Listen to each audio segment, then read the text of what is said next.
You raised close to around 150 crores worth of money. From that, around like $2 million, 16 crores you raised without a name, without a website, without a product, without the team. How did you manage to do that? We want to make a brand that is able to display what we are building and creating. And that's how we gave birth to the 7-click journey, which is in 7 clicks you can book a property. That is how we were able to create online home buying. Term to say the Swiggy and Zomato of real estate is blocks. If only we had as many repurchases as them. Coming to the $14 million funding that you all have secured, There was no team, there was no employee. The first few commitments came before we incorporated the company in India in October 2020. how do you manage to get such good investors? Today in real estate, nobody is making buildings anymore. Everyone is creating a product. What do you think 5 years, 10 years down the line AI will be able to do? I have only one word for that: everything. Hello, welcome to Speaking Real Estate Podcast. Today we are joined by founder and CEO of Blocks, Mr. Aditya Javeri, and co-founder and CMO, Shivani Karya. Blocks was founded in 2020 with a major motive of easing the property transactions in India. And it is one of the leading PropTech company as well. Today's discussion will be about the $14 million funding of the company, then acquisitions of the two companies done in the past 2 years, the various business verticals, future of PropTech industry, and implementation of AI in your businesses, and a little about your personal lives. Sure. So, how are you guys? Very good. Thank you for coming and doing it here. And we're very excited to get to know you also a little bit more. Yeah, super excited and great idea, and looking forward to the chat. So, the work you all have done in just 3 years, not 4 years, which I had thought earlier, is incredible. Starting off, normally we start off by the education journey of the guest and followed by the career journey. Would like to know your education first. Shani, why don't you go first? So I was, I think I started very young with a love for advertising and marketing. So my mother tells a story where, to keep a kid stationed in one place, how you have to make them watch cartoons. My mother would record VCRs of ads. So I grew up and I loved watching ads and I always found them very creative. So cut to, I did a diploma in advertising before I went ahead to do my MBA in marketing. After my diploma, I realized that now I have all the goods to create a good campaign. But what happens is until you know marketing, you don't know if your campaign is hitting the right audiences. If you will not be able to truly get a 360-degree holistic picture unless you know and are skilled in marketing. So that's when I decided to go to SPJ and I did the Global MBA, where it was a very interesting course. 4 months Dubai, 4 months Singapore, 4 months Sydney. So I quite liked that. And I started working when I was 17. So I was with UTV Disney. I have been briefly doing PR. But after my MBA, I came back. I started with an MNC doing marketing with them. They were basically 98% global market share leaders in card issuance, so all your debit cards, credit cards.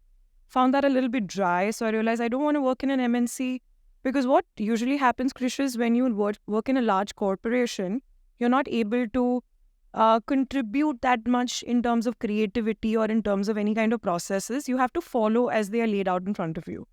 So then I decided to take a very snap decision. I refused a few offers. One was DSV BlackRock, which is something that, my university insisted that I take up. One was from Ogilvy in Singapore. Again, they insisted that I take that up. But I was very clear that I was fascinated by the startup space, seeing that the growth of startups in that time was going very well, was very good. So I started with this company. After that, where I was leading alliances, operations, marketing for a gift card startup, which was an online gift card startup. Loved working there, got a lot of hands-on experience. Then I got this offer where I just could not say no, which was House of Anita Dongre. So I was working very closely with her on launching new, on having new product lines. So, when she wanted to launch her perfume, we started doing all of that. But of course, then COVID hit. So after COVID, you're sort of reassessing your life. You're like, this is the time to do things that I would have never dared to do before. So that's when the story of Blocks somewhat started for me, and yeah, this has been my journey. Very, very passionate about marketing. Aditya. I did my undergrad from the LSE, London School of Economics, and I was doing IR and history in LSE. And my track was very different. I had no background in real estate or anything like that at the time. And, then life kind of and destiny takes over. So halfway through LSE in,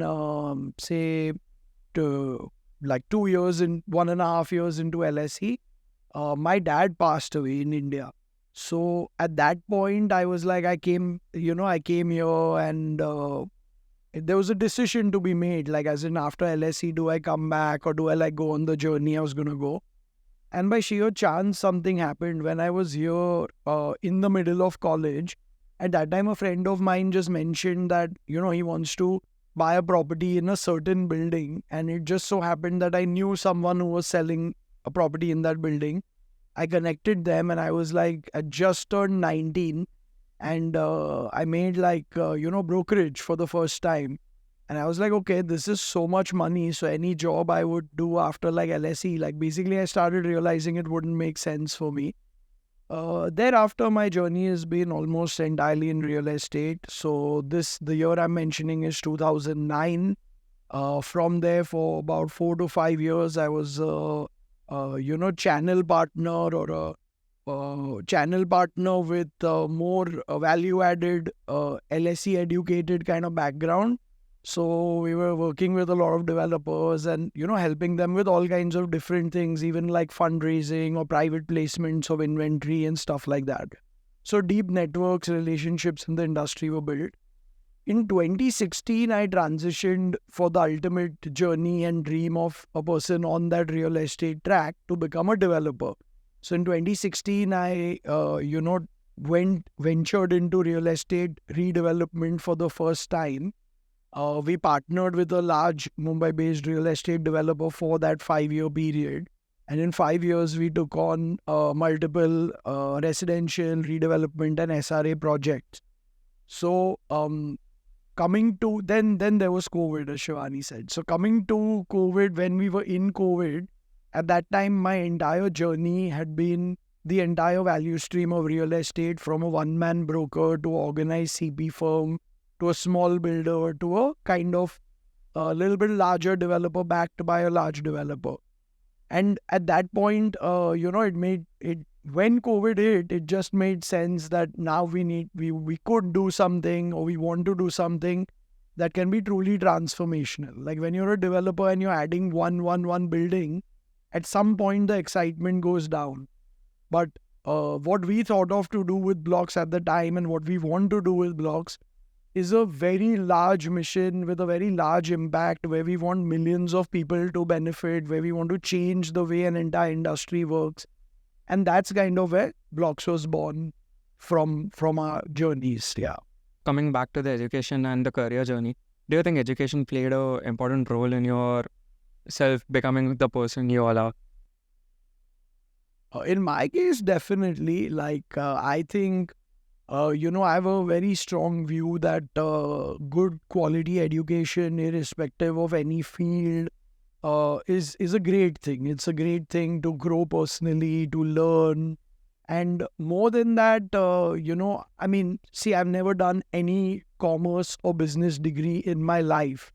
And today we are running like a pretty large company. And, we have a lot of like blue chip guys from like Ola, Oyo, who we've managed to bring on, who we work with. So I definitely think that the growth and nurturing and learning from education, like I studied IR and history at LSE, but I think that it has been very important in developing me to who I am. It's not a direct monetization of skill. Like I've not studied commerce, business, or anything to do with real estate, finance. So that said, I still believe that I wouldn't be who I was if I wasn't educated the way I was. So you're breaking the stereotype that business wale ka already jiska business hota hai, it helps that person do business easily. Yeah, I mean, it's a disruption thing, right? Like a person a team from non-real estate coming into real estate with no legacy in real estate. Our educations are not in real estate. So it's a complete disruption in my view, and 100% not incredible, stereotypical journey. an Yeah. incredible job in terms of being one of the leading firms in the prop tech space already, and then venturing into other verticals. Why the name Blocks?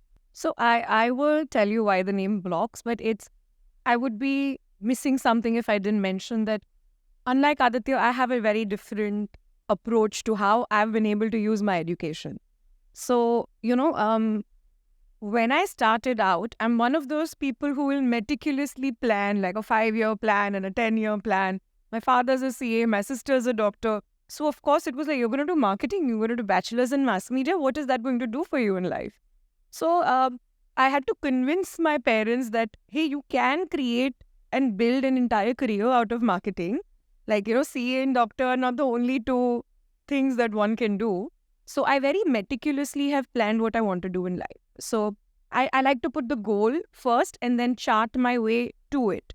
Of course, Blocks happened, and this is something that I wanted to do, not Blocks particularly, but my own brand, my own startup, something I wanted to do.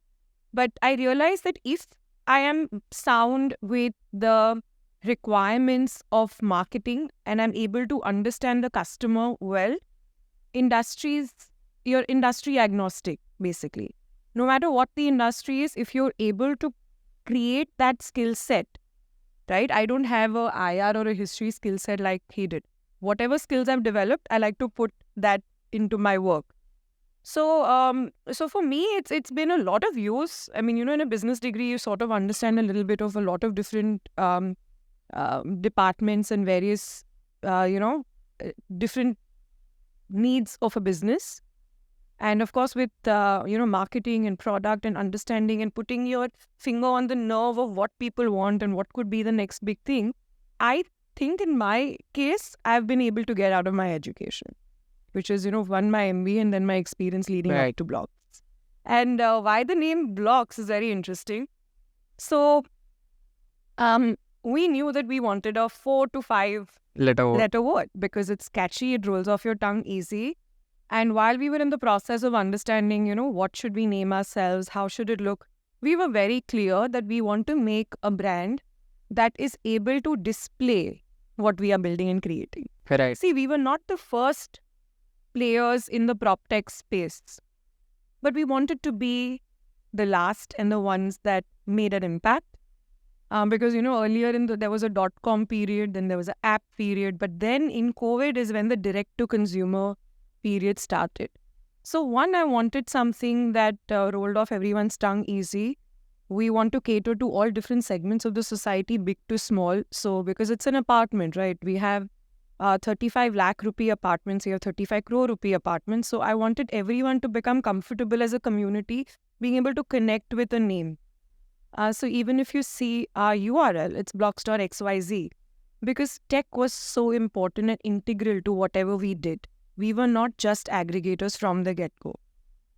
From the time that Aditya got the seed funding for the concept, we were always going to be a transaction-friendly, tech-focused and customer-centric brand play. So after a few, understanding what is the name that fits the personality, so we created a persona of Blocks and then we gave it a name. You know how some people like to name the baby before it's born, and some people are like, let me get the baby. And then, depending on what he or she is acting like, I'll give it a name. So we were a little bit of the latter. Like, we realized that Blocks encapsulates what we do. Understood. So, yeah. You all have done an incredible job with selecting the name. Also, I saw the visiting card.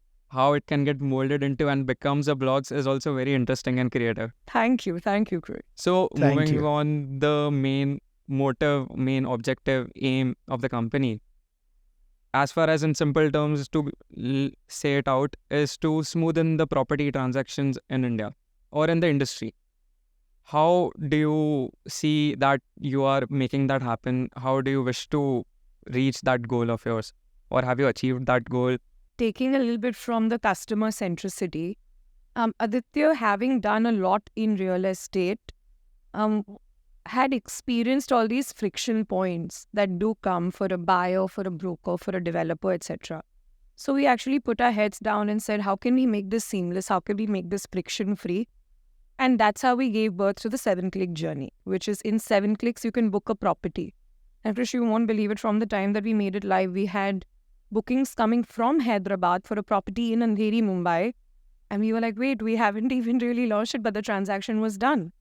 So I think it sort of gave us that confidence that, okay, this kind of seamless journey is actually going to help the buyer. And as a first-time home buyer, I mean, when we started Blocks, if you ask me how do you buy a home, I would have to start with a Google search. So there's no friend that will help you understand. And when usually you go with any kind of channel partner, they have their own ideas of what is good for you, not good for you. But you're not able to take your decision on the basis of just intellectual data and understanding for yourself what you want. So I think that was a very interesting part, that we wanted to make sure that anybody and everybody who wants to buy a home put all their life's savings into one thing, biggest purchase of their life, they should get that little hand-holding. So that's how the seamlessness came into the picture at Blocks. How did you come up to that 7 clicks procedure? Like just one step before that, see, the idea is today in all sectors in the economy, if you see, you have technology penetration. And even if you see like a difference of just 5 years since COVID, what has happened? Today, you have an unprecedented amount of digital transactions owing to UPI. You have all of TV having moved to OTT. You have a situation where a lot of industries have gotten fundamentally transformed. Like today, Swiggy, for example, with food delivery, or Zepto with Q-commerce. So what we realized in 2020 was that was definite and certain to happen, and the need of India. And more than just, like a consumer product where we are building a product and people will like it, this is an essential asset class. Like a person needs to buy a home in life. It's not like, oh, I'll buy X chewing gum or Y Coke. Or it's not that level of decision where you can make a mistake. So to make that journey as data-driven, as comfortable, convenient, frictionless, for the consumer to feel empowered, it just made sense. And the most basic part of it is, today you're ordering a 300, 500 rupee item on Swiggy. What is your customer service and how many grievance redressals do you have? If the guy is late, if the guy instead of Coke brings you a Diet Coke, if there is some other problem, anything, you have the AI chatbot, you have the call center, you have the delivery partner, you have the restaurant, all are integrated on one transaction. And we both realized that this is the future. It's the future because the people need it. It is also the future because there's such a huge market gap. Because in the West, all these concepts exist, and all India was able to do was to build lead gen platforms. Right. So any platform apart from Blocks does not have the ability to allow you to schedule multiple visits, take instant site visits, pay for the property. The money goes straight to the developer account, so the developer also benefits and at the same time has a transparent journey. So to actually service the customer was not people's focus. It was just to build a platform and attract traffic.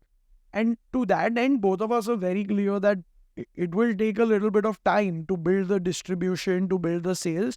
But Blocks will not be one more platform of lead gen in India after 4 or 5 exist. We will be India's first transaction platform. And that's where the 7-step journey came in. And, we conceptualized that one day it will be that easy that people will be able to do search and discovery, booking, site visit, payment, etc., etc. And we formulated this into 7 steps and worked backward from there. And, Shivani, I think maybe a little bit more light if you can throw on that. It's something which is very dear to us, that. So we went to our first principles of what is happening today when you go online to find a home and what is the offline journey. Now, when you see the online and the offline journey of home buying, they are very different. I don't think the online journey that existed when we started Blocks allowed you only to visit the property directly from that platform.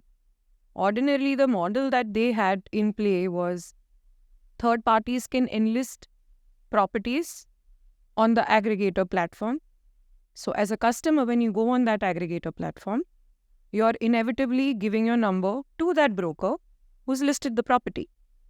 And that broker will either show you the property you have that you've clicked on, but more often than not, will cross-sell you other projects and properties that you may or may not have opted for, right? So we said that this doesn't happen in any other e-commerce journey. Why is this happening? Why is there a third person in an online journey? Isn't direct to consumer by definition that if Krish is here to buy a property from Blocks, that I show him and I enable him to make that decision. So we realized that understanding the market of India, we did our research, we understood exactly what this industry needs and is lacking.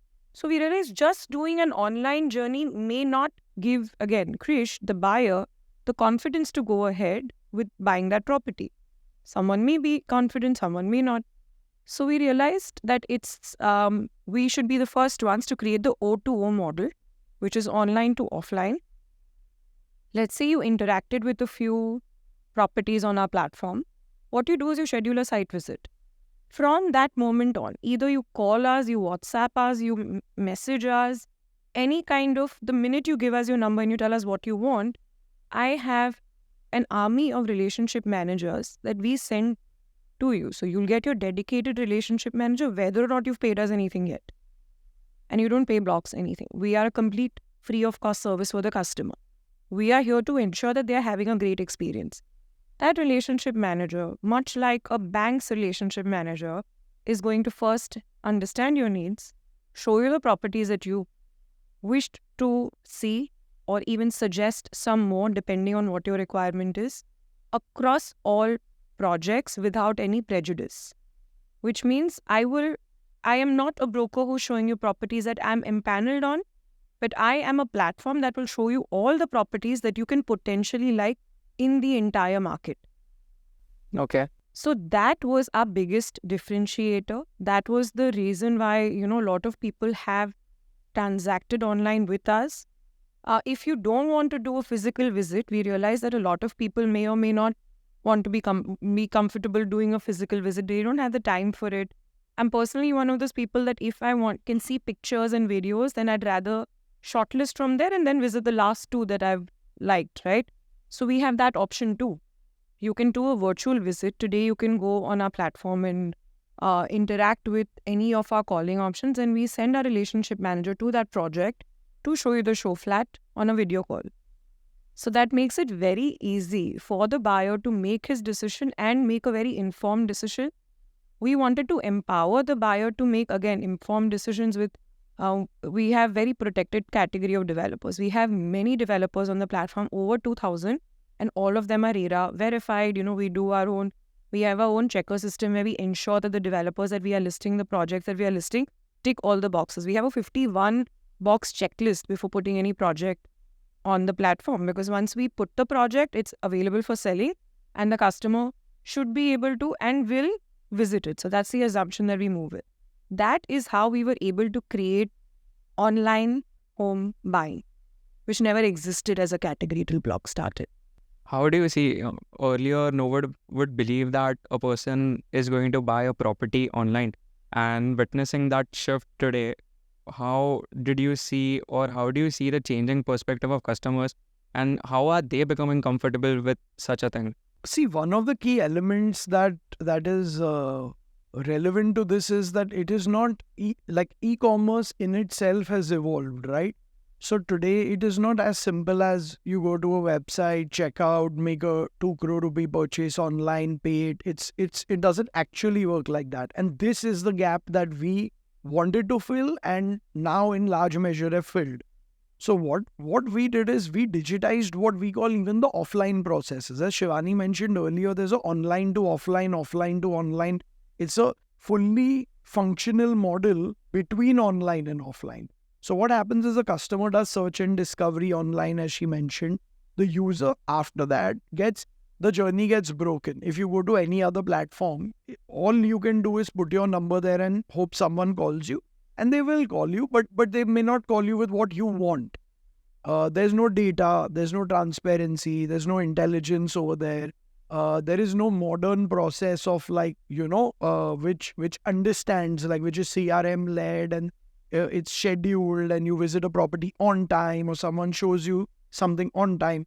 So these elements where you are able to do instant site visit across say 12,000 properties today in real time on blocks, or you're able to pay booking amounts, it revolutionizes things like EOIs, where someone is giving an expression of interest, say 500 people want to give it. In a physical system, that would take like days. You would have some leakages. Online, it's like on this site where we are right now, there's a QR, you instantly scan the QR and pay your 50,000 rupee EOI amount. So that kind of deep understanding of the developer's journey, the broker's journey, the relationship manager who is a Block's employee's journey, and obviously the user, and tying all that together to build the first multi-stakeholder system. The best way to envision this would be akin to food delivery or something like that, because if any one of the nodes didn't work, like if the restaurant didn't have a terminal knowing that a person has ordered, or a person didn't have a terminal to order or track the delivery, or the delivery partner didn't have his app. So that is what we've created for real estate. When you book a visit, you get assigned a delivery, you get assigned a relationship manager. The relationship manager has our tools working on the back end, which allow them to, actually have like a recommendation engine, which will match the user to the property. They will get serviced, they will get taken to see visits, they will be given data. And after all that, when they want to close, that person, is helping you close the transaction. So it digitizes what is even traditionally offline, but brings it into the online realm. The data gets recorded, understood, so on and so forth. So it's not as simple as going to an e-commerce website and buying, but more like a Swiggy or a Zepto, where this is happening on a one transaction basis and therefore built for scale. If it can do it for one transaction, it can do it for 50,000, 100,000, 200,000 transactions a year, which is what we work very hard to achieve, like more transactions and more customers. 100%, and would be the right term to say the Swiggy and Zomato of real estate is Blocks. We work hard to be. If only we had as many repurchases as them. But even though the quantum, one purchase equivalently. No, you're right, because they were pioneers of a multi-stakeholder system, like Aditya just mentioned. It's important for us when I'm saying that the relationship manager is going to meet you at site, we are geo-tagging and following that relationship manager to ensure that he's reached you on time, that he's taken your details as required, that he was able to suggest properties. We take feedback from our customers all the time, every single person that we've interacted with. So all of this is happening through our Nucleus CRM. We do not use Salesforce. We do not use any external system. All of our data gets put into our own Block CRM, which is then talking to the relationship manager saying that, you have this schedule, this is how much time you're going to take to reach. You should leave now. So, or with a customer, when we are saying that, okay, you sending you reminders that you schedule this at this time, or the developer, if the developer is opening up his or her portal, they'll be told that Blocks did this site visit today. So even with our brokers, we also engage a lot of channel partners. When we are doing exclusive projects, we always activate them. So even for them, we've built this very easy system where they're able to track their leads and track the people that they're bringing into a site. So all of this is very data driven. All of this is very much getting recorded each time. So we are able to track everything. Nothing falls through the crack at Blocks. We are always ensuring that the service given or the request that is coming in, it is always catered to in the best experience possible. How many requests are you seeing per on monthly basis or annual basis, the number of people engaging on the platform for property requests? So we have a lot of organic requests that keep coming in for customer visits. We have we are very late entrants into this PropTech space, right? Like I mentioned, the players that have been around for over a decade, but we are still able to, with our proposition of online home buying, able to attract a decent amount of monthly traffic on its own. So we do about I think in a month, how many sites visit would we be at today? 1,000 for sure. That's a good 1,000 number. site Good visits. number. Good start. Correct. And in addition to this are the revisits and the visits. These are 1,000 unique buyers that we are New servicing. buyers every month. In a month, they want to do revisit, then that is not in discount. They want to visit 4 sites and the rest 3 sites are not in discount. So 1,000 unique requests a month is what we cater to today in Mumbai city alone. That's a very good number.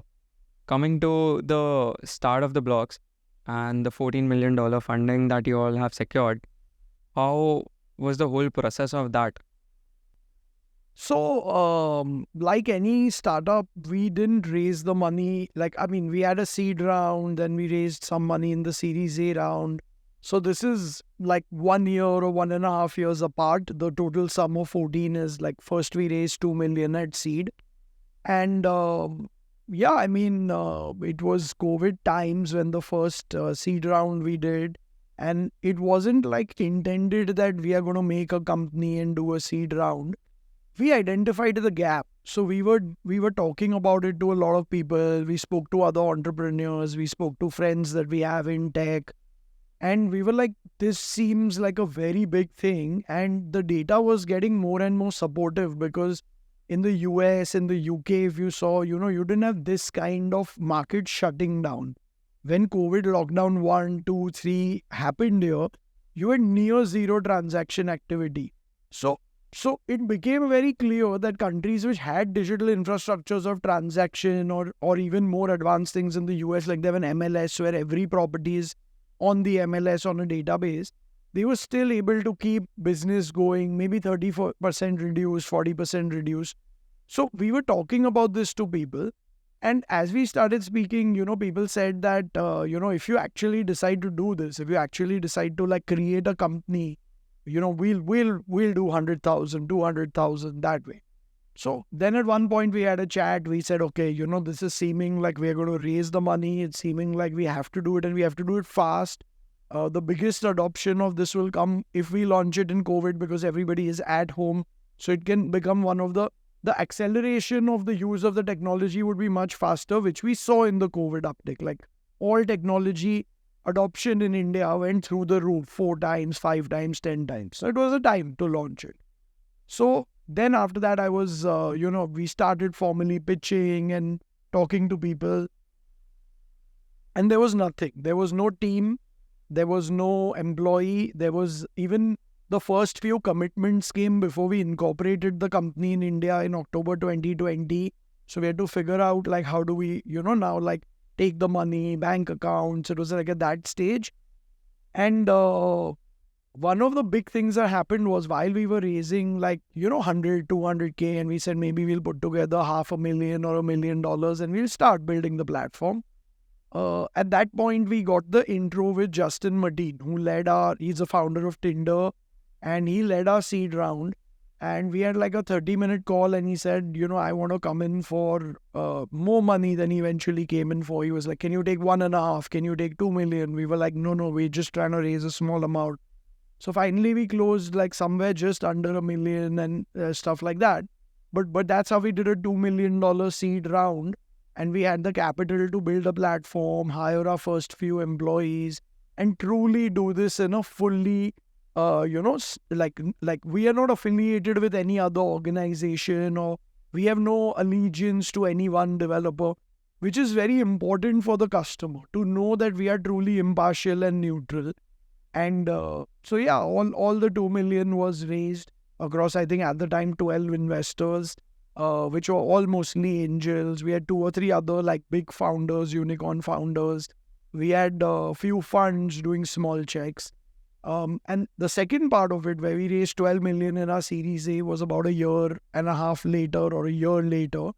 And that was based on the work that we'd done in the year and a half before. So we scaled our, business. We built a platform. We built a lot of deep technology.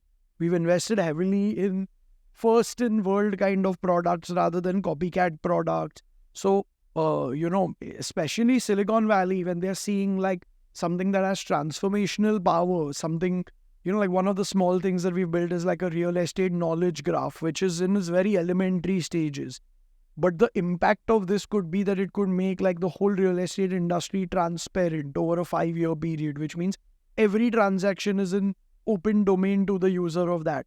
Now, that kind of technology and research, development, scaling of core business, usage of platform, that's when we went in for our Series A, and that also was very quickly absorbed. We got a few new investors, like one of the notable names was Kunal Shah, who was very impressed with our work.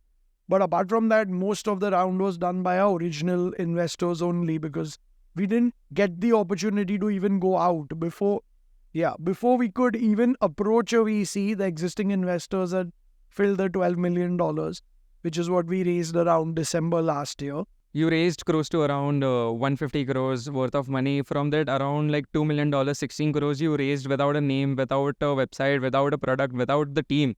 How did you manage to do that? I mean, in general, I would say you just got to work incredibly hard, and you can't get disappointed with a no. So optically, it looks like, okay, we raised this much money, and we did this, and that's true, we did. But the journey is one of an incredibly large vision, not getting bogged down by short-term gains or losses, and not getting bogged down by no's.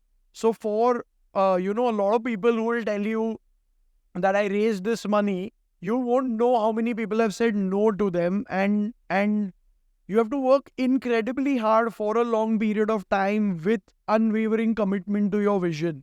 So, if I had to say this in one sentence as like a guidance, it would be a lot of hard work, a lot of passion, never get broken, and never give up. And if those attributes are in place, you will eventually be able to fundraise. Maybe it may be more, it may be less, it may be at a higher valuation, lower valuation. But I firmly believe that money follows big ideas, and big ideas with big entrepreneurial risk for truly changing something in the world, And that was the vision then, that is the vision now. And, we've been fortunate to be able to raise much easier, better, and from a much more blue chip cap table. Like Justin Mateen, we were probably his first India investment, and I don't think he's done a second one since then. So corporate governance, quality of company, quality of team come into the picture later. Once you've done your first raise, then all these things matter. But the first raise, it's all about whether that person believes that you will leave no stone unturned to at least give it your all to make that vision a reality. And on that basis, I guess, a lot of people in the world believed that that's what we would at least give our all to do. It's not about whether we'll succeed in it. It's about whether we'll give it our all and not break and truly try to change things. And I think the funding has come on that basis, and I think we managed to do justice to that also. And initially what happens is the first round is the hardest for anybody. Anything you start, the beginning is always the hardest, and then things start falling in place. So when, like you mentioned, there's no team, product, website, nothing, it is one, the belief in what you're pitching, and two, the investor that is looking at that pitch, that is in the pitch, is betting on the founder, is betting on whether or not you will be able to realize your goals eventually or no. So I guess if anyone were to start a seed round, if they have that inherent confidence and belief that I will make it big, then that investor is going to get confidence in you, saying that, yes, this is the person that can create that difference. Wouldn't you say? Yeah.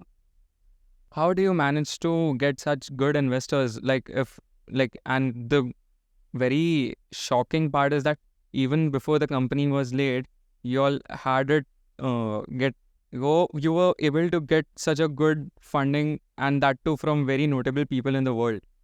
So is there anything that anyone could know how to do that?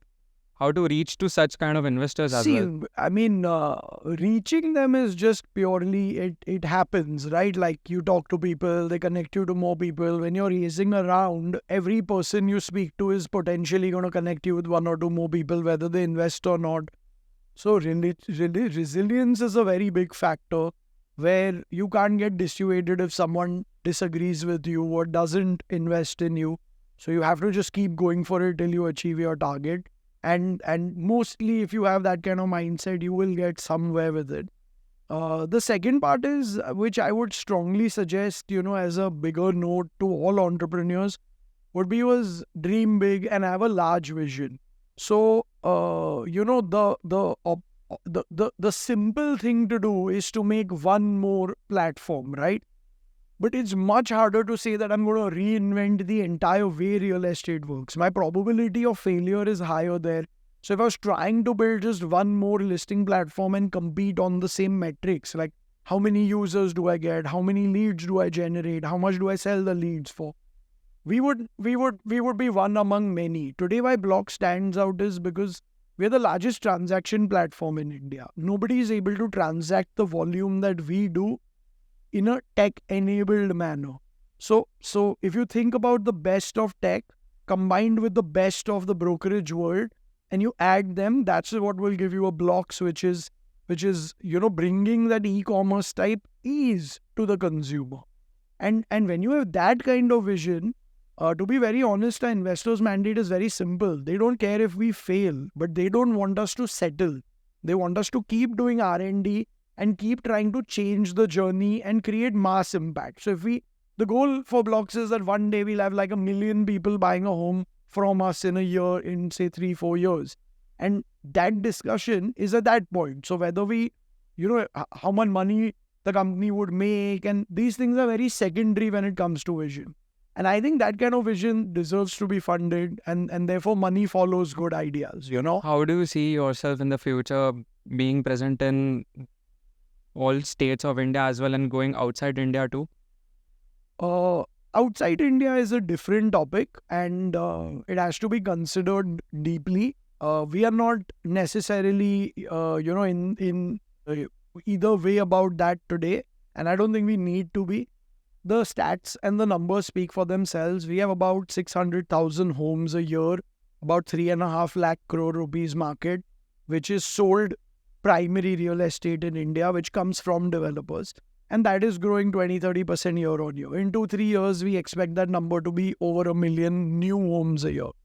So we have a very big, playing field only if we did that. That's like a $50 billion market where, with brokerages on both sides and real estate marketing and sales costs added on, there's like a clear $5 billion revenue opportunity where not one player has even 1% in the whole of India. So I'm pretty confident that we will be the first player which aggregates over 1% of the actual consumer demand in the industry. And to keep it even simpler, in the next 2 years, the target is very simple, that we want to get to about 30 to 35,000 homes a year, which would be a 5% all India market share. And today, because we are present very largely in Mumbai and Pune is half of the Indian market by value. It's 48% of the TAM. So in that market, once we become the leader, which is maybe a quarter or two away, at that point, our expansion into the north and the south of India are planned for. And we would love to share this technology and ease of home buying and home selling also with, developers in the northern region, NCR, and definitely the fast growing areas in South India. Like with a special focus on Hyderabad. Of course, Bangalore is a big city, some part Chennai we want to do. But that is the primary focus. Like the next 2-3 years is about that. And, we are very proud of a company built from India, for India, to change the Indian consumer's dream. And we are not in the business today, or don't think for some time at least, that we want to be in a place where we are trying to sell property abroad or something. But yeah, of course, if we have synergies or some NRI servicing, we may consider that at some. Right now, also, we get some of our traffic from a lot of the NRI, customers who want to buy in India. So you can still be anywhere in the world, and Blocks is the only way that you can transact in India for an Indian property. India is a big enough pool that you don't need to go outside India. And also the saying that is going on everywhere in recent days, that India के बाहर जाने की जरूरत है, अगले 10 साल India ke liye is going to be growing scale only. Yeah. Absolutely. So you all initially started off in Mumbai. Yes. So, and you have entered the Pune market as well. Yes. How did you manage to enter the Pune market? Is it easy to start doing business in some other city, or what are the challenges to enter some other city? So we started in the Mumbai market big time, and our move to Pune has been quite recent. So it just stood to reason that now, since the Vlogs Group is the largest mandate player in Pune, we also will start retail business there, the business we've been talking about. Over and above that, in terms of the system, a technology system which is powerful and works well and which is robust and built from the ground up, will be universal and work everywhere. Coming back to our discussions on Swiggy or any of these guys, they are state agnostic, right? The journey, if you're ordering in Delhi, Bangalore or Bombay for Swiggy, will be identical. And that is what we are trying to do. So what customer flow we've built, what are customer experiences, how a developer experiences sales, all these things we believe are replicable. And we believe that today we've tried and we've copy-pasted our model in Bombay, in Pune. We have very, very healthy early traction, and the retail business will expand in that way across India. I believe the mandate business will be more regional. Like today, we will attain a number one by volume market share in Maharashtra, say in this year at some point. But it's not necessary that we may do both businesses in every geography we go, because we are very clear that we want to do what the market needs and we want to take intelligent decisions, no vanity metrics that I'm in like 15 states. The point is, it's a worse number. One of our big competitors, they're in 20 states in India and they sell half of what we sell. So when you do that and then you split it and you say, okay, so like I'm doing more in Chembur than you're doing in Chennai, it's a joke. There's no point doing that just to like say I'm in 20 cities, So when Blogs enters a market, it enters with a vision to dominate the entire market. So when we go to South India, everybody will know that, that will become the new way of how real estate is bought. We keep getting a lot of requests also from South India that why don't you come here? Because they are more tech savvy, generally speaking. They understand and use tech daily. So we've got a lot of requests, but I'll tell you what happens, to take the analogy of Swiggy and Zomato forward. You build the tech, we've built that tech, which is replicable in all the geographies. But we don't have a system where we just put one dark store and we can start delivering groceries. Like, we have a geographical constraint, so to speak, in how many cities we can do quickly. And if we do it, like he said, we want to then make sure that we are a very dominant player in that city. Because what we have going on in Mumbai and what we have now going on in Pune is proof enough that if you're able to capitalize on the wave when people are approaching you, they are buying through you, then you're going to be that big. Now, I can't have a customer ask me for a property I don't have listed. So that is the open challenge for anyone and everyone in real estate that is again into sales. If I go like the other players, go tell the brokers, whatever listing you have, why don't you put it on my platform? Because that's not what we do. And we ensure with the 51 box checklist, what developers, what projects that we are onboarding. It filters out a lot and it makes the process a little bit longer. So, of course, eventually we'll be in a lot of the major cities in India. And why only major? There are these tier 2 cities also that are seeing immense uptick in growth. So, we, first would like to set up our ground rules and then put the tech onto it. But I think soon enough, we should be in more cities than we are right now. 100%. Sure. Best of luck for that. Thank you. Would you say your core being the technology that you have made helps you easily entering other business, considering from a developer's point of view? Like if a developer is developing and doing work in Bombay, it's not that easy to enter another market because it's a very localized market. Definitely. So you see that as an advantage for you and would be easy for you to enter other markets? Yes, I think so for sure, because our whole business's DNA, so to speak, is the technology. So we are not concerned with a market or a project or a developer. We don't we are focused on one thing, which is user satisfaction, customer centricity. So where the customers, Shivani mentioned earlier that in South India, customers are tech savvy. We believe that blocks will have a, insane reception in Bangalore, Chennai, Telangana, Hyderabad, because for two reasons. See, one is technical, the properties are priced lower. So when you're in the sub 1 crore market, digital works better, everything works better. It's just more, unit economics are sounder. But the second reason is also cultural. So because Bangalore and all these other places that we mentioned are so used to like a app-based life, even their cultures, like they have a Nama Yatri where they've created their own Uber kind of concept. So these are already technologically, you can say in some sense, advanced societies. And when a service comes in there, which is deep tech-led, fast, crisp, data-driven, and the user is actually materially getting more in terms of data, decision-making, visiting ability, cleaner journey, much lower risk journey. When all that happens, we feel that the reception there might be much superior than what we would have even got in Pune because of the natural circumstances that exist there. So the technology is the beginning and the end of blocks, and everything else can be fit in or removed based on that. So, I don't think that the tech, that we are building should apply to other industries, to what you asked. Because in our industry only, there's been so much dearth of dependency on tech. See, today, when we started off meeting developers, I personally was very shocked coming from a retail background that even in 2021, people were writing on pen and paper or using Excel sheets and not even using a basic CRM. Or even when you talk about marketing automation, not a lot of people are putting focus and energy into it.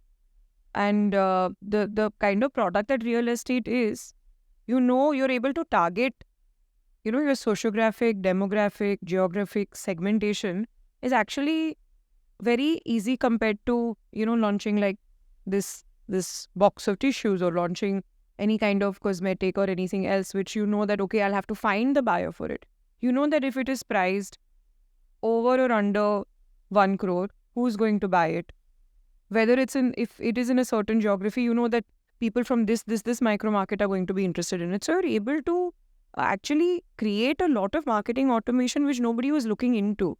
No one has made a robust, there are 1-2 players, but no one's been able to create a digital ecosystem like the one that we have. So rather than expanding across industries, what we've done is we are doubling down on real estate and plugging all the little holes of technology that exist in the entire value chain of the developer, of the broker, and the buyer. So I think that's where Blocks has been successful in making waves and solving problems that are faced every day by these stakeholders. So we want to keep focusing on building that for real estate continually. A great contribution to the tech of real estate. Moving forward, we would like to discuss about the various business verticals of Blocks. First being the retail brokerage, then the mandate business and the PropTech solutions that you have built. Can we discuss upon how each of the vertical functions and generates revenue for the Blocks? Definitely. So one of the big things is that we are one of the only players who's present across all the different streams of what traditional brokerage is. So retail brokerage, I think we've already gone through earlier in the podcast where we were speaking about, how the website led. To give you a quick overview, how it will work is we'll get the lead into the website or from one of our social channels. Then we have a full proprietary AI-powered, deep technology-based lead management system with lead prioritization based on voice, based on intent, so on and so forth. Maybe we can come to that a little later. That will go to our assigned RM. So the user, the customer gets the RM straight mapped to that person, and then they're able to share data like brochures or whatever, visit sites. So that's in a nutshell how the retail business works. And it's similar in some sense to e-commerce of real estate, like as close as it can be to e-commerce. As far as mandates work, we built our own mandate firm under Blocks Exclusive for about 2.5, 3 years, and we rose to a pretty prominent position in Mumbai city and MMR region in general. So today, just in terms of mandate operations, we would have about 750 people dealing with mandates. We are among the larger mandate firms now upon all this consolidation in Maharashtra state. In terms of PropTech solutions that you mentioned, we've built a lot of technology in-house. All our technology we've built in-house from the point of view of addressing the what we are referring to as the retail brokerage. But what ended up happening was that so much of this technology had more use cases that we ended up deploying it across the board. So we have a multi-stakeholder stack where 4 or 5 different nodes in a transaction can connect with each other. And at a very high level, the stack works opposite for retail than it does for mandate. So in retail, we find the customer and we try to find the customer which home that the customer wants across a wide plethora of options. In mandate, we use the same stack, the same RM app, the same CRM at site, which essentially digitizes the site and then it pushes the inventory to willing buyers. So there the inventory becomes the thing that we are matching to the buyer rather than the other way around. So across both of these are two opposite workflows, and the technology that we built is implanted in both of these. And in certain cases, we have these solutions that we believe we will at some point sell as pure software also to developers. Yeah. Moving on, since we are talking about the technology, what do you think the future of PropTech is? So, in the beginning of our conversation, we discussed that there is a lot of dearth of usage of technology. So, a lot of technology exists for everybody to use, but the applicability in real estate has been a challenge. So, when Aditya mentioned Vani, which is one of our in-house products, which is a voice intonation-based software that will tell me where the buyer's emotions lie, which means if a customer and my relationship manager are having a conversation, the software is able to detect whether the buyer is not comfortable with the price, does not prefer a particular location. You know how they have these sort of lie detectors, so to speak, but from a more emotion-based and a voice-based software. So what that allows us to do is understand the need of the buyer a little bit better than the buyer him or herself. So we have backward integrated our products to be able to, one, serve the customer to its best capability, two, to be able to create sales efficiency in the entire value chain of real estate. This also helps a developer to sell better. This also helps a developer to understand a little bit better what kind of product they need to launch in the market. Today in real estate, nobody is making buildings anymore. Everyone is creating a product that they know and think will be a good product market fit, and that inventory will get absorbed.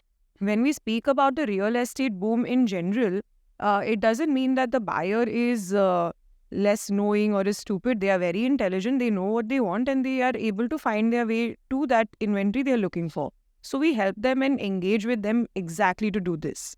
So sales funnel efficiency is another thing that we've been able to create. Vani is one example that I mentioned to you. Apart from that, we have a lot of other AI-powered softwares and products that we have developed in-house in Blocks Labs that are enabling, again, this sales funnel in real estate, just to give some perspective to the people who are tuning into the real estate podcast, not knowing much about what happens behind the scenes. What happens is the impressions, as we say on a website, to conversion ratio is the highest on the top in real estate. So if you imagine a funnel, on the top, you might have 1 lakh people who are interested in a product, but the conversion in real estate will only be 1 buyer. So from viewing the property in search and discovery to then shortlisting that property, then doing a site visit, you've already come down to 10% of the people that you've interacted with that are doing these visits. From those visits, 1 person will convert by and large. So when you have this kind of funnel, it begs the question that can it not be smaller at the top and bigger at the bottom? Can't we have 50,000 people looking at a property and 2 people converting from that, which actually is a 4x efficiency if you think about it, from 1 lakh impressions to 1 sale. So we have done a lot of innovation in being able to systemize that and create a smaller funnel, a leaner funnel.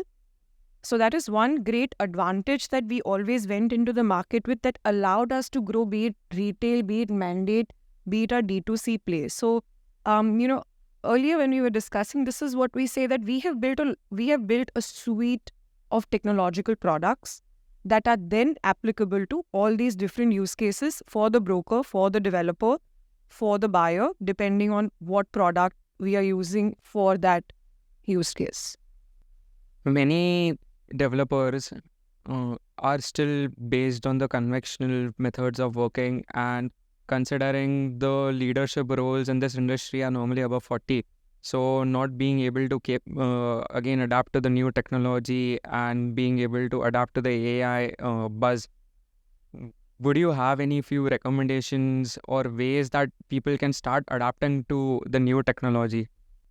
I have a very interesting story to mention here. Because of this exact friction point and challenge that you mentioned of whether or not the acceptance of technology. See, because today as an industry, we have all been laggards in adoption of tech. So Blox's primary objective remains that how are we going to make technology accessible and usable. So I remember this one Tuesday morning, Aditya walks into the office and he's just shouting at everyone saying, guys, I have this massive idea. I think it's going to be the next big thing. I want to make a Jarvis of real estate. Now, Jarvis, for all of us that may not know, is Iron Man's AI buddy, like a co-pilot to Iron Man. And initially we were like, is this even possible? Because there is no LLM available to use, a large language model available to use in real estate, especially in India. There are very few LLMs created that are India specific. So initially we were all just like, okay, maybe here is one of those things that he's excited about today. But he persisted, and all of us then got into the details of it. Can we actually do it? That is how Breva was born. Breva is our own in-house made AI virtual assistant. Her whole name is Blox Real Estate Virtual Assistant, BREVA, Breva. And she's very smart. She's getting smarter by the day. We're training her on many models. She is a very well-spoken, so we have made sure that it is extremely friendly and safe for people to interact with her, number one. And number two, she is very advanced in her knowledge of real estate in the models and modules that we've put into Breva. So today, if you were to say that I am from Bangalore and I am moving to BKC and working in Maker Max City, can you show me a property around that? Now, this on any other search of any other PropTech platform would be quite cumbersome and challenging, because there you have the traditional, filter, sort, budget, location, Here it's more interactive, it's more objective in nature, so to speak. And it's a discussion that you're having with Breva, and she will show you all these properties. She'll ask you a question. Do you have children? Do you prefer to have amenities? Do you want a swimming pool? Do you want a play area? So the reason for me to mention that is, now what happens is we are also putting this in all our other products. So a developer who wants to access his leads of the day and say that what has been my split of walk-ins between direct walk-ins and CP walk-ins is now able to just speak it. So he or she does not have to open various reports or ask the MIS person. What we've noticed in our experiences in any of the developer offices, you have one MIS guy. वो मेरा MIS का बंदा है. Is a very Excel का known बंदा है. thing. Correct. उसको Excel आता है. So, we have changed that what you're going to ask of your MIS का बंदा, ask Breva. And she's going to be able to help you in saying that you had 40% direct walk-ins and 60% CP walk-ins out of the 40 walk-ins that we saw today. There is one lead which is looking warm. There are 2 leads which are bullseye. So all of this is going to happen on spoken word.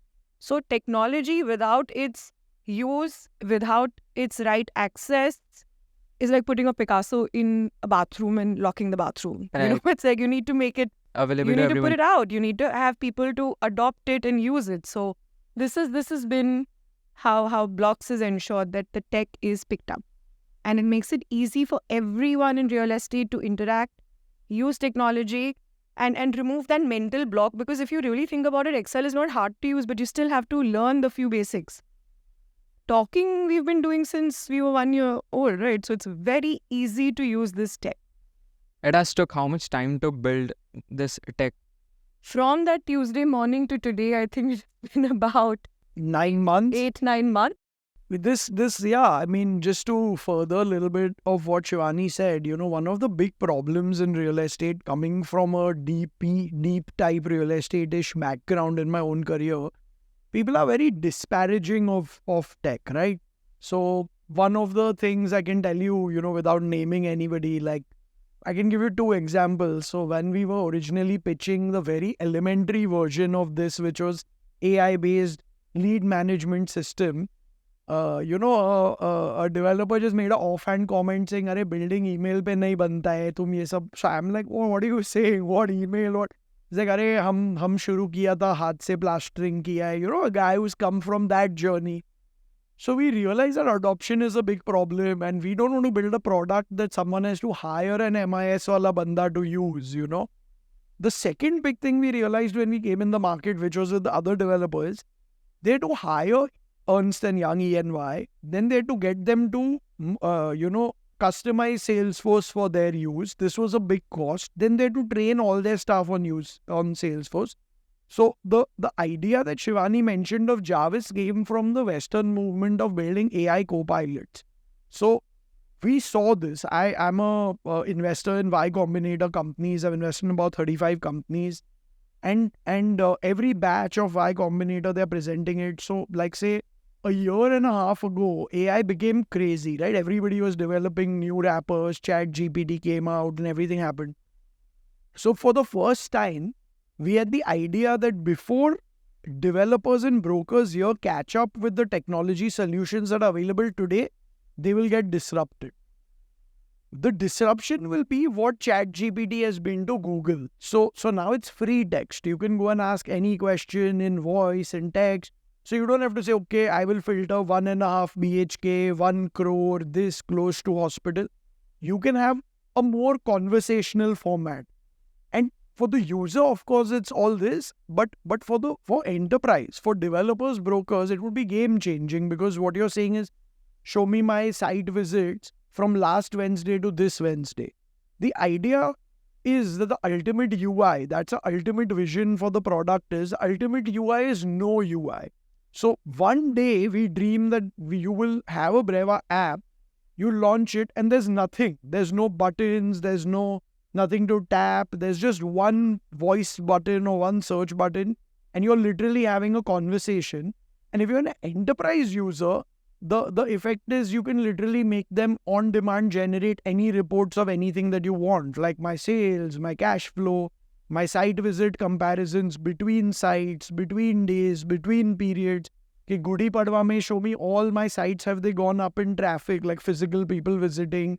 In Sankrant, is it lower? Do these trends hold? What do I plan for? What do I sell? That is fundamentally powering a human with artificial intelligence, with no barrier. Any language, so it's a language agnostic, any intonation, multi-language split. So this takes millions of dollars, years to develop, and over and above all that, it's also extremely disruptive in nature. So the day that Breva reaches its full maturity, we would expect like a very widespread mass dissemination very fast, like akin to a trajectory that one may have seen of ChatGPT. At the back end, while this might be a little bit less interesting to users or watchers of the podcast, people should know that India is doing something which is very revolutionary at the world level. Blocks, as India's own company, has built the world's first NER, which is named entity recognition, in the world for real estate. So one of the big problems that we will have is if you go to ChatGPT and you say Goregaon, or you say Malad, or you say Borivali, they don't know what you're talking about. They don't, the accents, the intonations, and the actual flavor of the local market. Breva is trained on Goregaon, Malad, so it's the world's first AI which understands what is Malad and what is Borivali, what is Goregaon, how they are geographically located. And the compute and the data that it's trained on is all that Indian real estate transaction data. So when that actually becomes, Breva exists on our platform, you can use it and, do whatever you want. And it has other linear AI tools attached, like which you can move to, which can do more things. But when it becomes truly intelligent, the idea would be that before you tell me what home you're searching for, what will straight up show up to you is what we believe you want based off all the data and the profile that we have of It you. is continuously learning on the past attraction of customers and the requirement of past history people. Exactly. And things which are not related to real estate. So your geographical data. So every day if you're going from one place and coming back, we know where you live, where your house is, and where you're working. So what you may want to buy based on your social media history and what all you're doing, we know that are you a luxury mindset person or not? I mean, thousands of things. But the idea is rather than us applying our brain to thousands of rows and columns, imagine that at the scale of millions of leads, training a model to understand and be almost predictable in nature. So one of the small things I can tell you which might be interesting is we had 2 projects in Andheri that we were selling, and Breva at the back end figured out a pattern. This was the first pattern. So we said, let's test it out. Every time, say there's site A and site B. Every time I take a customer in my retail business to site A and site B, both in this order, there's a 75% chance that the customer will close in site A. So we realized based on thousands of people's patterns, you take them here, then they will realize this was the better product and then they'll go back and close there. Now imagine that at the scale of millions, right? And for all enterprise users, brokers, developers. So building something like this, like real estate co-pilot for broker, developer, user, that would be something worthwhile for us. Like we'd enjoy doing that. It would be something that we'll derive meaning out of as entrepreneurs and founders. And we've been trying to do this for 1 year. That's what we've been, deeply working on. And our tech team has been all over the place with it. And a good use of AI is when it's a win-win situation for everyone, right? For the buyer, for the developer, for blocks. So in this example that he mentioned, it's everyone is getting happy, and first the customer is able to get what the customer wants. And we're also building this blocks lifestyle index, which will enable blocks to know you are before you come in on the platform. Are you an international traveler? Do you travel domestically more? What kind of lifestyle do you live? Are you a connoisseur of wine, and do you like restaurants and few things like that? Just based on few interactions, the system will know a little bit more about you, will be able to enhance and fine-tune its responses to you.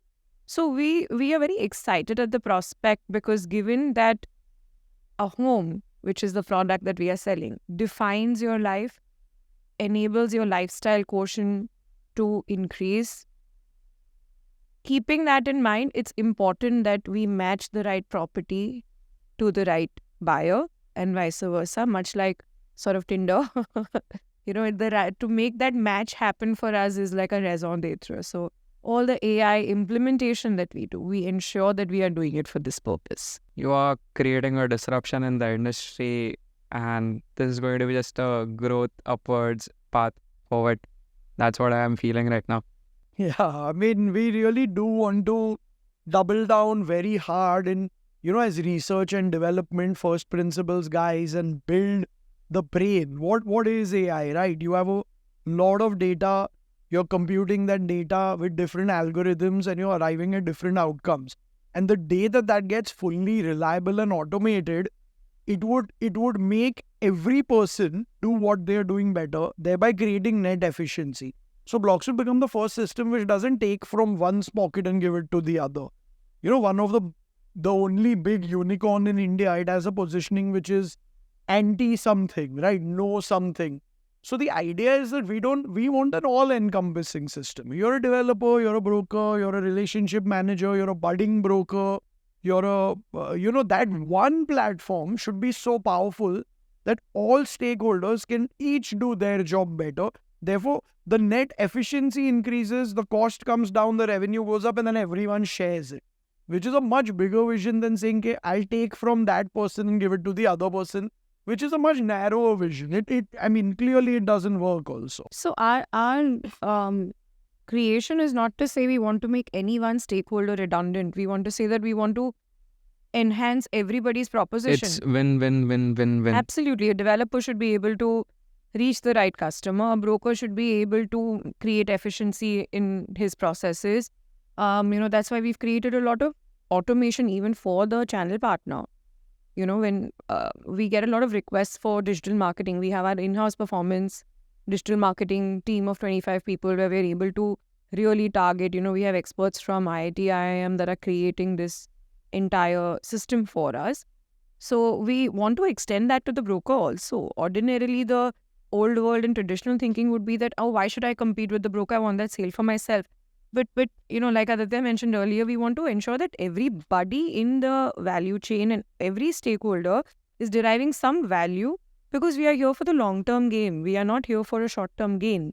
So it's very important for us to make sure that we are not replacing or creating a jump of any system by routing our ways differently. No, we want to make everyone enjoy our tech. That's our ultimate game and goal. Knowing right now you're thinking that how you are able to make this happen, what do you think 5 years, 10 years down the line AI will be able to do? On not asking this question on a real estate industry, based on the real estate industry, but overall in the world. I have only one word for that: everything. AI will be able to do everything. So it will change all traditional workflows. So it's going to take up the jobs.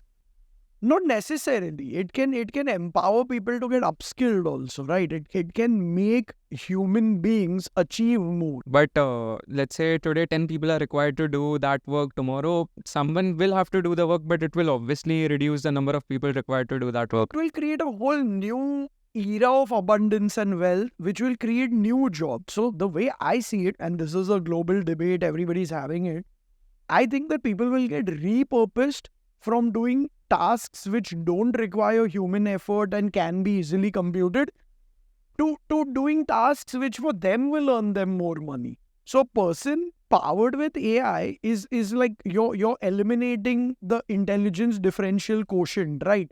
Which is something that we are all born with. I'm saying what we do, how much we are nurtured, how hard we work is one parameter. But everybody is born with different intellect. So AI becomes a great equalizer for everybody. So it creates a whole new world of opportunity for someone stuck in a job which is not necessary to be done by any human. It would actually increase the dignity of all labor and make people do things that truly cannot be done by machines. Why should humanity be doing things which can easily be done by machines? And I'm saying this because your question wasn't related to real estate. I think we are going to go into the greatest era of abundance ever. Like, people are going to be able to delegate unessential or menial tasks to a machine. I mean, and I think what could be better for humanity, right? I mean, than doing that. So I'll give you my take on AI replacing jobs. I use a lot of ChatGPT for my, marketing.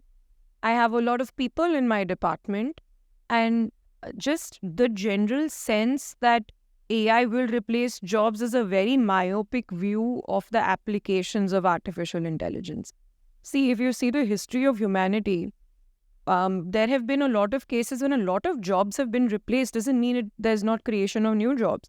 When machines came in, laborers that were creating items with their hands moved to the operating on machines, and you have a lot in the going on in artificial intelligence. And since it's come, first of all, we have made more aware about our jobs being replaced by AI in this world of abundant information and being able to reach everyone very easily. So there's a fear psychosis. But if you focus on the positives, I have AI in my department. Like I was mentioning, I have people in my department. Now, what was happening, I'll tell you. everybody knows that to have a good SEO strategy, you need to write a lot of content. I had before ChatGPT was introduced in the way that it was, I had 33 content writers writing these blogs that are pertinent to what we need to push, the keywords that we need to include. I still have those 33 people. But now, earlier, what happened is in a month, I published 100 blogs. Now I publish 250.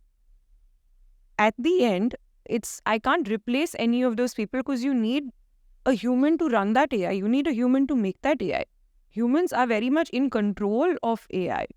So it is to create more value, but humans will be the ones who opens ChatGPT and write a blog, right? A human. So it is not replacing, it is increasing efficiency, it is increasing output by a multiplier of how much ever, depends on how well you can use this technology. And to think about progress, if you have technology available to do a task and save you time that you can use somewhere else, would you not use it? Of course you would. Why do we use cell phones? You should go to a PCU and make a call. You know what I'm saying? So if there is technology available, you're going to use it, but it does not by any means say that it's going to start replacing jobs. I think it's a very myopic view and we should not be talking in that direction. We should only be asking the question, how can the people that I have in my organization benefit and how can my organization benefit from use of artificial intelligence? Simple. Concluding on this debate, good way to say that would be AI is not going to replace jobs. You have to find a way to upgrade your people and use it to your benefit and not taking it in a negative way. Same people, upgraded output.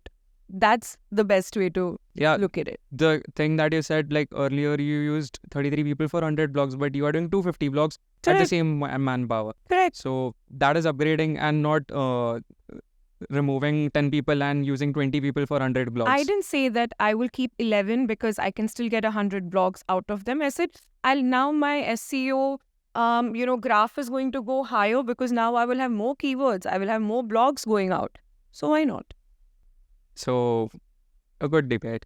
Coming to blogs entering into a collaboration with a developer and becoming a part of launching a project, The Altitude, which is in South Bombay.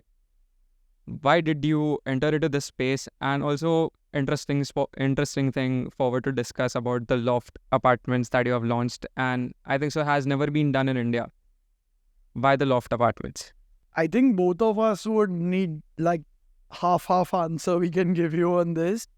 From the point of view of partnering with the developer, we made a platform which is it's what we internally called Mandate Plus, and to some degree it's been called Development Management is the business vertical. So we partnered with VDV developers, and they are thorough professionals who had an architectural background who became developers and doing multiple projects in Mumbai at the same time. And we really, loved the location. We thought that this would be a great place to display our abilities. Like right in front of us, we have this video wall with a digital twin where you're able to see any unit to measure, to scale exactly. And from this system checkout, as in pay, we've tried a lot of new things here in terms of design.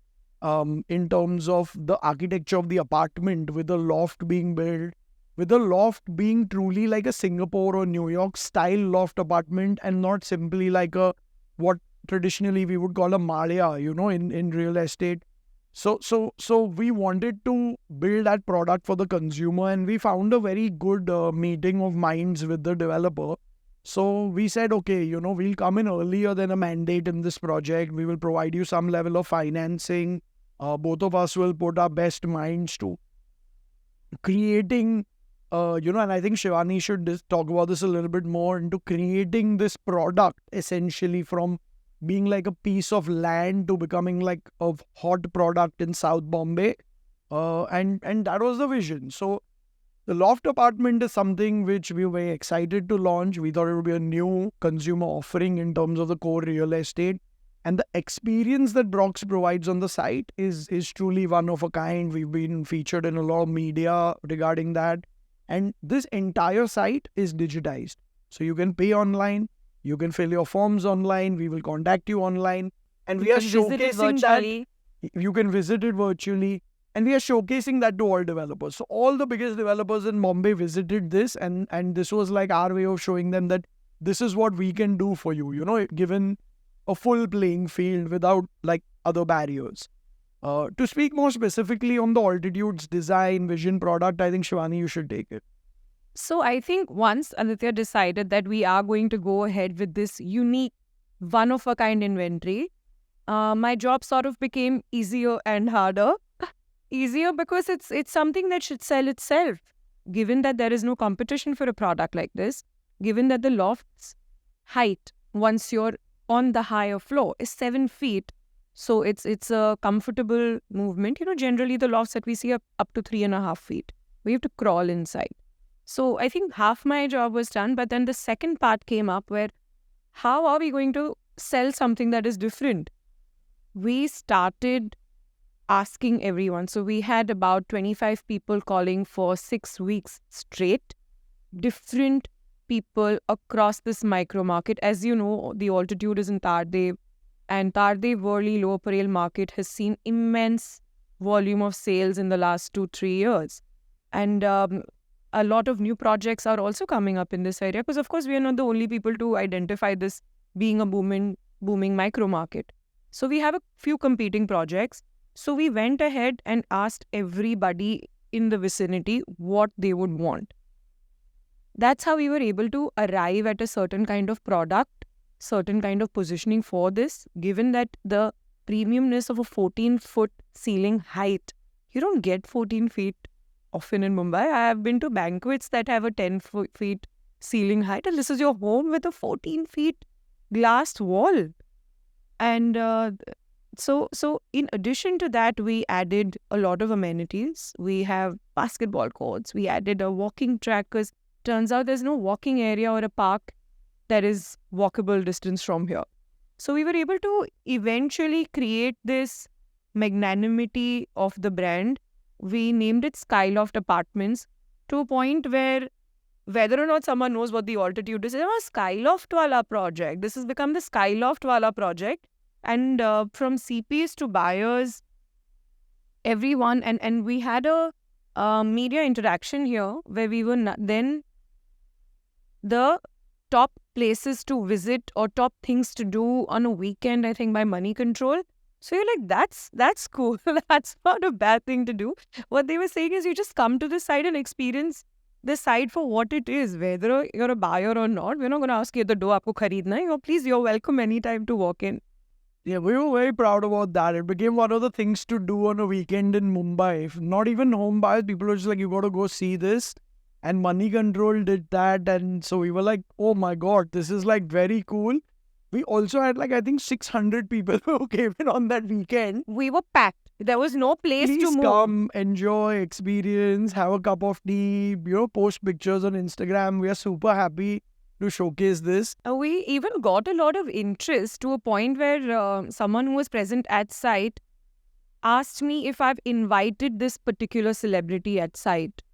I said no, but I need to know who it is. So I'm not going to mention who it is because we're talking to them. They're in the middle of a deal closure, so I'm out of my limits to mention who's buying. But there were 2 A-listers that probably everyone in this room is following, right?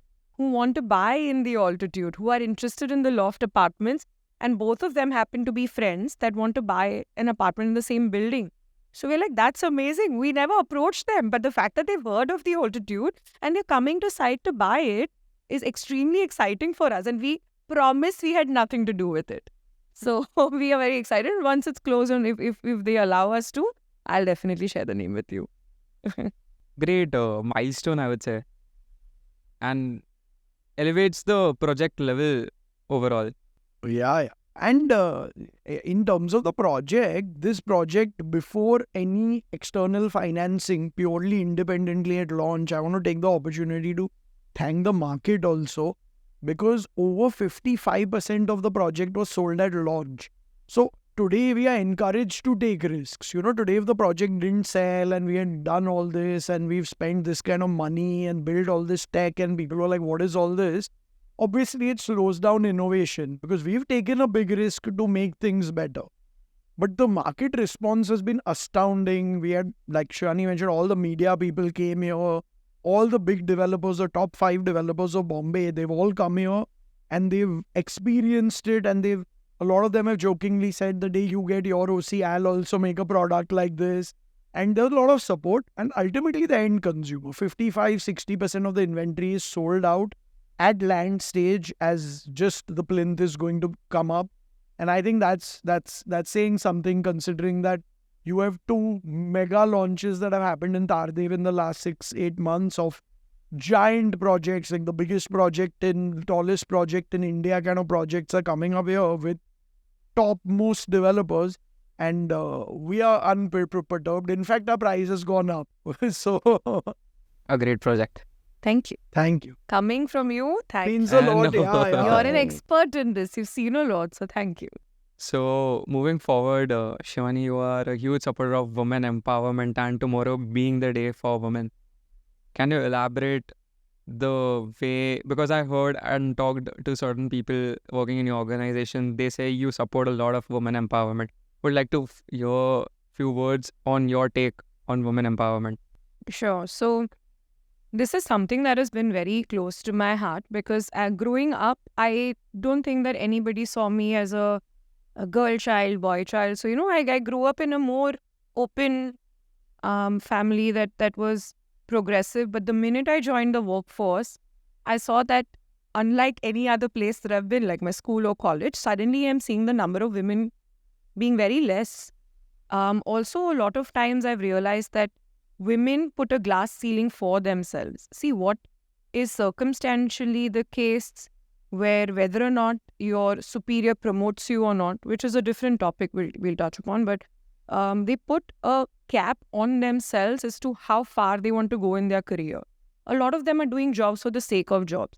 So I think that I've always tried to put in ambition. If I have someone from my company, a female employee sitting with me, I tell them that I want to see you lead this department later. I want to see you get here in this point. Why aren't you thinking of growing here? They are only, I have a job, I go to work in this role and that's what I do, and they don't think of their future plan.